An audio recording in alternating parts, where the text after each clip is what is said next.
My 8-year-old son was being bullied at his new school because of the burn scars on his arms. When the school failed to stop the harassment, I decided to confront the bully's father myself. I expected anger, denial, maybe even a fight. What I didn't expect was for this stranger to look at my son's scars and whisper, "I know those scars." I had no idea who the man standing in front of me was.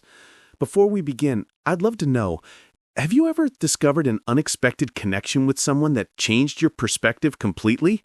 Share your experience in the comments below. And please subscribe for more stories about the power of human connection and second chances. Now, let me take you back to the day when my son's scars revealed a truth that would change both our lives forever. I'd been a single father for 5 years now, ever since the apartment fire that took my wife Hannah and left my 3-year-old son Ethan with burn scars covering 30% of his body. The physical scars had healed as well as they could, but the emotional ones, for both of us, were still raw. Ethan was 8 now, a bright, sensitive kid who loved dinosaurs and building with Legos. He was also incredibly resilient, having adapted to life with his scars better than I had ever imagined possible. But that resilience was being tested at his new school in ways that broke my heart. We'd moved to a different district within the city because I'd gotten a promotion that required a longer commute, and the new school district was supposed to be better. What I hadn't anticipated was how cruel children could be to someone who looked different. It started small. Whispered comments, stares, kids avoiding sitting next to Ethan at lunch, but it escalated quickly when one particular boy, Tyler Thompson, decided to make my son's life miserable. "Dad," Ethan said one evening as I was helping him with homework, "am I a monster?" The question hit me like a punch to the gut. "What do you mean, buddy?" "He says I look like a monster because of my arms. He says that's why my mom died, because monsters can't have normal families." I felt rage building in my chest, the kind of protective fury that only a parent can understand. "Ethan, look at me," I said, kneeling down to his level. "You are not a monster. You are brave and kind and smart and the best son any dad could ask for. Those scars on your arms, they're proof that you're a survivor. They're proof that you're stronger than anything life can throw at you." Then why does Tyler say those things? Because some people don't understand that being different doesn't mean being less. And sometimes when people don't understand something, they get scared, and when they get scared, they say mean things. But my reassurances weren't enough to stop what was happening at school. The bullying got worse. Tyler convinced other kids to avoid Ethan, calling him the burned kid and making up stories about how his scars were contagious. Ethan started having nightmares again, something that hadn't happened in over a year. He begged me not to make him go to school. I tried working with the school first. I met with Ethan's teacher, Mrs. Alvarez, who was sympathetic but seemed overwhelmed. "Mr. Walsh, I've spoken to Tyler several times. I've also contacted his parents, but honestly, bullying is such a complex issue, and Tyler is, well, he's dealing with some challenges at home." "What kind of challenges?" I asked. I can't share specifics due to privacy concerns, but let's just say his family situation is complicated. His father is struggling with some personal issues. I met with the principal next, a well-meaning woman named Dr. Norris, who spoke in educational jargon about restorative justice and conflict resolution strategies. "We're implementing a comprehensive anti-bullying program," she assured me. "Tyler will be participating in peer mediation sessions, and we're going to have a school-wide assembly about acceptance and inclusion." But weeks passed, and nothing changed. If anything, Tyler seemed emboldened by the lack of real consequences. The final straw came when Ethan came home with his favorite dinosaur t-shirt torn. "Tyler grabbed it during recess," Ethan explained, trying not to cry. "He said monsters don't deserve nice things." That night, after Ethan was asleep, I made a decision. The school wasn't protecting my son, so I would handle this myself. I was going to pay Tyler Thompson's family a visit. I found their address in the school directory and drove over on a Saturday morning. The house was in a modest neighborhood, a small ranch-style home with an overgrown yard and peeling paint. There was a pickup truck in the driveway and a motorcycle covered by a tarp in the garage. I knocked on the front door, my heart pounding with a mixture of anger and determination. I had rehearsed what I was going to say. I was going to explain that their son was tormenting mine, how they needed to take responsibility and put a stop to it. The door opened, and I found myself face to face with a man who looked to be in his early 40s. He was tall, with graying hair and tired eyes that spoke of someone who had seen too much. There were faint scars on his hands and forearms, and he moved with the careful precision of someone who had been injured and learned to compensate. "Can I help you?" he asked, his voice cautious but not unfriendly. "Are you Tyler Thompson's father?" "I am. Gene Thompson. And you are?" "Jeremy Walsh. My son Ethan is in Tyler's class at school." I watched as recognition flickered across his face, followed quickly by what looked like resignation. "Ah," he said, stepping back slightly. "I think I know why you're here. Please, come in." The inside of the house was clean but sparse, with the kind of furniture that looked like it had been chosen for function rather than style. There were a few family photos on the mantel, and I noticed that in the more recent ones, Tyler was always with just his father, no mother in sight. "Can I get you some coffee?" Gene asked, gesturing toward the kitchen. "This isn't a social call," I said, my anger returning. "Your son has been bullying mine for weeks. He's making Ethan's life hell, and the school doesn't seem to be doing anything about it." Gene's shoulders sagged slightly.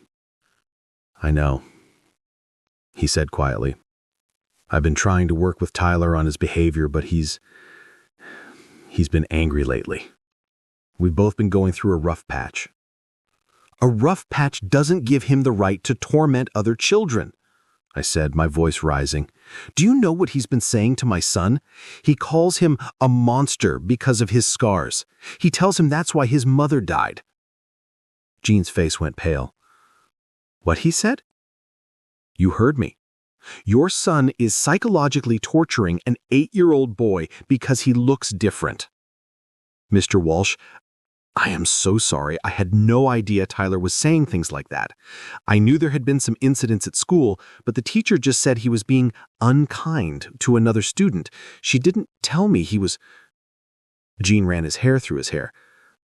"This is unacceptable. I will deal with Tyler immediately." "It's gone beyond just dealing with Tyler," I said. "My son is afraid to go to school. He's having nightmares again. He thinks he's a monster because of what your son has been telling him." "Scars?" Gene asked suddenly, his voice strange. "You mentioned scars. What kind of scars?" The question caught me off guard. "Burn scars. On his arms and part of his chest. He was in a fire when he was 3. Gene went very still, his face losing even more color. Would you mind if I saw them, the scars?" "Why?" I asked, suddenly suspicious. "What does it matter what they look like?" "Please," Gene said, and there was something desperate in his voice. "I need to see them." Something in his tone made me reconsider. I pulled up my phone and showed him a recent photo of Ethan at the beach, where his scars were clearly visible on his arms and shoulder. Gene stared at the photo for a long moment, and I watched as his hands began to shake. "Oh my God," he whispered. "I know those scars." "What do you mean you know them?" Gene looked up at me, his eyes filled with a pain so deep it was almost physical. "Mr. Walsh, what was your wife's name?" "Hannah. Hannah Walsh. Why?" "And the fire, it was 5 years ago, an apartment building on George Street?" My blood ran cold. "How do you know that?" Gene sat down heavily in his chair, his face in his hands.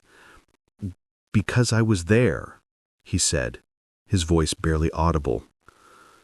"I was the firefighter who pulled your son out of that building." The world seemed to tilt sideways. I stared at this man, this stranger who had just claimed to be part of the worst day of my life, and tried to process what he was telling me.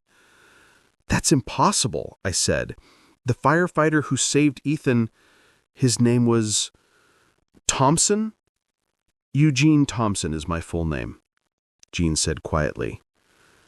I felt like I was going to be sick. "You're him. You're the firefighter who saved your son, yes, and who couldn't save your wife." The silence that followed was deafening. I looked at this broken man sitting across from me, and suddenly everything made sense. His tired eyes, his careful movements, the scars on his hands, the absence of Tyler's mother in the family photos. "You were injured in the fire," I said, remembering what the fire chief had told me afterward. "The firefighter who saved Ethan was hurt when part of the ceiling collapsed." Gene nodded, rolling up his sleeves to reveal more extensive scarring on his arms. "Crushed my left shoulder, broke 3 ribs, second-degree burns on my arms and back. But that wasn't the worst of it." "What was the worst of it?" "The worst of it was that I could only make one trip up those stairs before the building became too unstable. I had to choose. I could save your son, or I could try to reach your wife. I couldn't do both." I felt tears starting to fall, but they weren't tears of anger anymore. They were tears of understanding, of recognition, of shared grief. "You saved my son," I said quietly. "But I couldn't save your wife. I've carried that with me every day for 5 years. The knowledge that I made a choice, and because of that choice, a woman died and a little boy lost his mother." "Gene," I said, and my voice was steady now, "you didn't make a choice. You made the only choice you could make. You saved a 3-year-old child. But your wife, my wife was already unconscious from smoke inhalation when you got there. The fire chief told me afterward. She wouldn't have survived even if you had reached her first. But Ethan was still conscious, still fighting. You saved the one person who could be saved." Gene looked up at me with surprise. "You don't blame me?" "Blame you?" "Gene, I've spent 5 years grateful to a firefighter named Eugene Thompson who risked his life to save my son. I never imagined I'd get the chance to thank him in person." We sat in silence for a moment, both of us processing the impossible coincidence that had brought us together. "Is that why you left the fire department?" I asked. Gene nodded. "The physical injuries healed mostly, but the emotional ones? I started drinking, started having panic attacks every time the alarm went off. I couldn't do the job anymore, couldn't trust myself to make those kinds of decisions." "And Tyler's mother?" "Left 2 years ago. Said she couldn't handle being married to a broken man." Gene's voice was bitter. "Tyler blames me for her leaving. He's been angry ever since, acting out at school, getting into fights. I've been trying to help him, but I'm barely keeping my own head above water." "So he's been taking his anger out on other kids?" "Apparently. And I'm ashamed to say I didn't realize how bad it had gotten." Gene looked at me with genuine remorse. "Mr. Walsh, I am so sorry. Not just for Tyler's behavior, but for everything. For not being able to save your wife, for the pain you and your son have endured." I stood up and walked over to where Gene was sitting. "Gene, look at me." He raised his eyes to meet mine. "You have nothing to apologize for. You are a hero. You saved my son's life, and you nearly died doing it. The fact that Tyler has been bullying Ethan doesn't change that. But Tyler doesn't know, Jean said quietly. He doesn't know about the fire, about your son. He just sees a kid with scars and he's been cruel. Then maybe it's time he learned the truth. Jean was quiet for a long moment. You're right, he said finally. Tyler needs to understand what real courage looks like and what real consequences are. Where is he now? In his room. He's been grounded for the past week because of a fight at school. Jean stood up. Would you be willing to stay while I talk to him? I think he needs to hear this story, and I think he needs to meet the boy whose life I saved. Ethan's not with me today. He's at his grandmother's house. That's okay. Tyler needs to hear this first, then maybe we can arrange for the boys to meet properly. Jean called Tyler downstairs, and I watched as a sullen-looking boy of about 8 trudged into the living room. He had his father's dark hair and the same tired eyes, but there was an anger in his expression that spoke of pain he was too young to understand. Tyler, Jean said. His voice was firm but gentle. This is Mr. Walsh. He's Ethan's father. Tyler's expression immediately became defensive. I didn't do anything. Son, sit down. We need to have a conversation. For the next hour, Jean told Tyler the story of the fire. He explained about his job as a firefighter, about the day he had to choose between saving a woman or a child, about how he had carried a 3-year-old boy out of a burning building and nearly died in the process. Tyler listened with growing amazement and horror. The little boy I saved, Jean said, was Ethan, the boy you've been calling a monster. Tyler's face went white. Ethan? But his scars are proof that he survived something that should have killed him. They're proof that he's braver and stronger than most adults I know. But I called him... Tyler's voice trailed off as the full weight of what he had done began to sink in. You called him a monster, Jean said quietly. You tormented a child who had already lost his mother and nearly lost his own life. Tyler began to cry then, not the angry tears of a frustrated child, but the deep, remorseful sobs of someone who truly understood the magnitude of their actions. I'm sorry, he whispered. I'm so sorry. I didn't know. I know you didn't know, Jean said, pulling his son into a hug. But that's not an excuse. We don't get to be cruel to people just because we don't understand their story. Can I tell him I'm sorry? I spoke up for the first time since Jean had begun his story. Tyler, I think Ethan would like that very much. But more than an apology, I think he'd like a friend.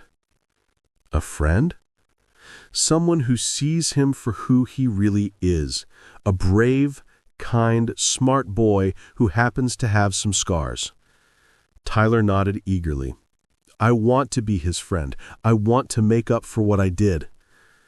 The following Monday, I walked Ethan to school myself. He was nervous, clutching my hand tightly as we approached the building. Dad, what if Tyler is mean to me again? I don't think he will be, buddy. But if he is, you come find me immediately, okay? We were barely through the front door when Tyler appeared, his father right behind him. Jean and I had arranged this meeting, but Ethan didn't know what to expect. Tyler walked up to Ethan, his face serious but kind. Ethan, I'm Tyler. I'm sorry. Ethan looked up at me uncertainly, then back at Tyler. I was really mean to you, Tyler continued. I called you names and made you feel bad about your scars. But I didn't know. I didn't know that you're a hero. A hero? Ethan asked, confused. Tyler looked back at his father, who nodded encouragingly. My dad told me about the fire, about how he saved you when you were little. He said your scars aren't ugly. They're proof that you're the bravest person he ever met. Ethan's eyes widened, and he looked up at Jean with recognition dawning on his face. You're the firefighter, the one who carried me out? Jean knelt down to Ethan's level, his eyes bright with unshed tears. I am. And I've thought about you every single day for 5 years, wondering if you were okay, if you were happy, if you remembered anything about that day. I remember someone holding me, Ethan said quietly. Someone telling me I was going to be okay. Was that you? That was me, Jean said with his voice thick with emotion. And you were okay. You were so much more than okay. You grew up to be an amazing, brave little boy. Tyler stepped forward again. Ethan, I was really mean to you because I was angry about other stuff, and I took it out on you. That was wrong. Really, really wrong. Can you maybe forgive me? Ethan looked at Tyler for a long moment, then at his father, then at me. My dad always says that forgiveness is a gift we give ourselves, not just other people. That's right, buddy. Okay, Ethan said to Tyler. I forgive you, but you have to promise not to be mean to other kids who look different. I promise, Tyler said solemnly. And can we be friends? I could show you my Lego collection. Your dad said you like building things. For the first time in weeks, I saw Ethan's face light up with genuine excitement. You have Legos? What kind? All kinds. I have the big Millennium Falcon and some dinosaur sets and... As the boys began chattering about their shared interests, Jean and I stepped aside. Thank you, he said quietly, for bringing him here today, for letting Tyler apologize, for forgiving me. Jean, there's nothing to forgive, but I do have something to ask you. Anything. Ethan's been having some tough days lately, not just because of the bullying, but because he's been asking more questions about the fire, about his mother, about what happened that day. I think it might help him to hear the story from you, to understand that someone fought for him, that someone risked everything to save him. Jean nodded. I'd be honored to tell him, whenever you think he's ready. How about this weekend? You and Tyler could come over for dinner.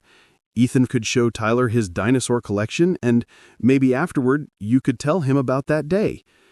The parts that are appropriate for an 8-year-old to hear. I'd like that very much. That Saturday evening, Jean and Tyler came to our house for dinner. It was the first time in months that I'd heard Ethan laugh so freely. He and Tyler had bonded over their shared love of dinosaurs and Legos, and Tyler had proven to be a kind, thoughtful friend once his anger had been redirected into understanding. After dinner, while the boys played in the living room, Jean told Ethan the story of the fire. He kept it age-appropriate, focusing on the bravery of the firefighters, the importance of smoke detectors, and how proud he was of how strong Ethan had been. Were you scared? Ethan asked. I was. But being scared doesn't mean you're not brave. Being brave means doing the right thing even when you're scared. Is that why you saved me, even though you were scared?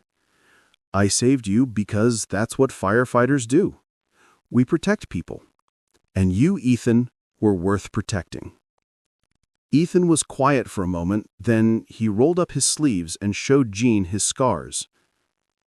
Do they look different now than they did when I was little? Jean examined the scars carefully, his expression thoughtful. They look like they've healed beautifully. Your doctors did an amazing job. But you know what I see when I look at them? What? I see proof that you're a fighter. I see evidence that you survived something that would have defeated a lot of people. I see the marks of a warrior. A warrior? That's right. These scars are your battle wounds, and they tell the story of a battle you won. From that day forward, everything changed. Tyler became Ethan's closest friend and fiercest protector at school. When other kids stared at Ethan's scars or asked rude questions, Tyler would step in and explain that Ethan was a fire survivor, a real-life hero. Gene and I developed an unlikely friendship built on shared experience and mutual respect. He started attending AA meetings and working with a therapist to deal with his PTSD.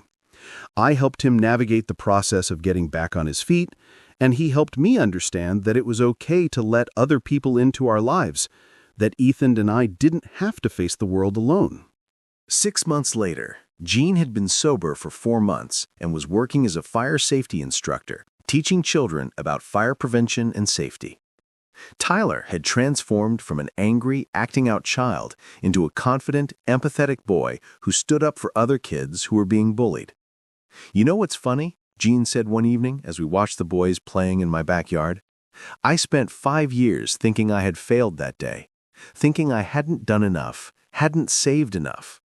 And now I realized that saving Ethan wasn't just about that one day. It was about giving him the chance to become who he is now. It was about giving you the chance to raise an incredible kid. It was about creating a ripple effect that's still spreading." What do you mean? Look at Tyler. A few months ago, he was angry and hurting and taking it out on other kids. Now he's learned about courage and compassion and standing up for people who need help. That's because of Ethan. That's because of the example your son set. I watched as Ethan patiently helped Tyler build a complicated Lego structure, the two boys working together with the easy camaraderie of true friends. "You're right," I said. "Ethan's scars used to be a source of shame for him. Now they're a source of strength. And Tyler's learned that real strength isn't about making other people feel small. It's about lifting them up." A year later, Gene was back to full-time work as a fire safety coordinator for the school district. Tyler and Ethan were inseparable best friends, and I had learned that sometimes the most unexpected connections can become the most meaningful relationships in our lives. The scars that had once made my son a target for bullying had become the bridge that connected our family to people who understood our journey in ways no one else could. Gene had saved Ethan's life in that fire 5 years ago, but in many ways, Ethan had saved Gene's life too, by giving him a chance to see that his actions that day had mattered, that the choice he'd made had been the right one, that he was still the hero he'd always been. Sometimes I think about how different our lives would have been if I hadn't decided to confront Tyler's father that day, if I had just accepted the school's inadequate response to the bullying, if I had transferred Ethan to yet another school, if I had let anger and frustration drive my decisions instead of love and determination. But I'm grateful every day that I made the choice to fight for my son, because in fighting for him, I found something I didn't even know we were missing: a family that understood our story, friends who saw Ethan's scars as marks of courage rather than difference, and a community built on the foundation of shared experience and mutual support. Ethan's scars will always be part of his story, but now, instead of being a source of shame or pain, they're a reminder of his strength, his survival, and the incredible connections that can grow from the most unexpected places. They're proof that sometimes our greatest wounds can become our greatest gifts, and the people who understand our pain the best are often the ones who helped us survive it in the first place. An absolutely powerful story about how our greatest pain can become the bridge to our greatest healing, and how the scars we carry can connect us to people who understand our journey in ways no one else can. What do you think of Gene's transformation from a broken man carrying guilt to someone who found purpose again? Let us know your thoughts in the comments below. If you were moved by this incredible story about forgiveness, unexpected connections, and the healing power of truth, please show your support by hitting that like button, and be sure to subscribe for more inspiring stories that prove we're all more connected than we realize. Don't forget to click the notification bell so you never miss an upload. Thanks for watching, and we'll see you in the next one.